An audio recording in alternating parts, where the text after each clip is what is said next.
Right, in our kitchen right now is nutritionist Amanda Ursell. Yes, Amanda. Amanda, hang on, let's come around to you first of all.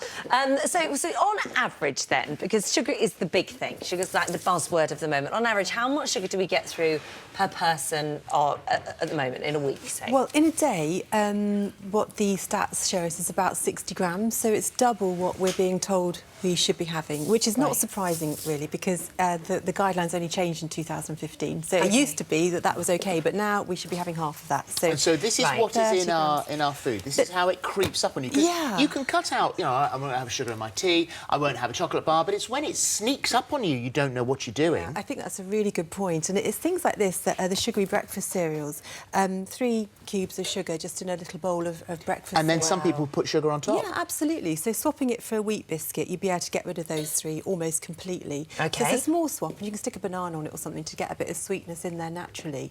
So, you know, that's quite a doable That's an easy one to do, yeah. Or porridge, things like that. Porridge, absolutely, with some dried fruit, for example. Moving down the line. Moving down, even ketchup. I don't, you know, my kids would put easily a tablespoon of ketchup if you let them on their dinner. So that would be almost a cube of sugar. Really? In a tablespoon of ketchup? Yeah. And I think people do have that or more. And so you're right, it's that little creeping up thing that happens. If you switch to a lower fat mayonnaise, that would hardly have any sugar at all. Really? Obviously, it's got fat and calories, so you need to watch that. But, you know, from a sugar point of view, not too bad. A homemade pasta sauce, if you just stuck some tomatoes in the oven with olive oil and blitzed it up with some basil afterwards, would have no sugar.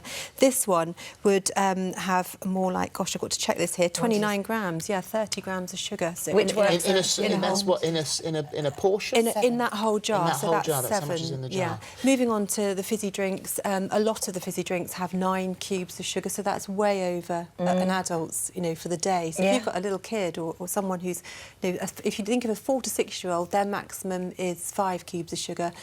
7 to 10 is 6 grams maximum, and 11 and over is 7 grams. So that is over an adult's even for the day. Right, so, gosh. yeah. And quite obviously down here when you get to this sort of end. Look at this, it's a tiny little piece of cheesecake, and that's got 5 cubes of sugar in it. So if you swapped it to a sugar-free jelly with just a tablespoon of single cream, that would be a sugar-free pudding.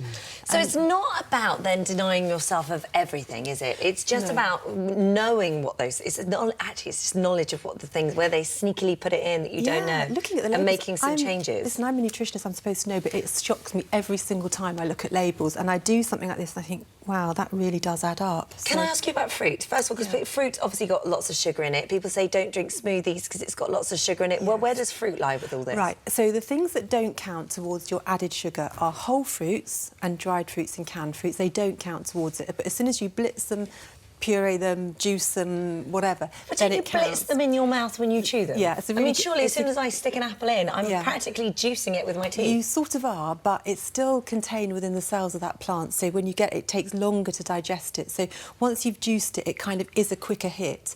But no one's saying don't have juice, it's just stick to 150 mils, have it with meal times so it's not so bad for your teeth. So it's kind of thinking about portion size as well. So no one's saying don't have smoothies, don't have juices. It's about moderation and doing it carefully. All right, fine. Good. OK. Thank you. Thank you very much. Thanks so much. Thank you.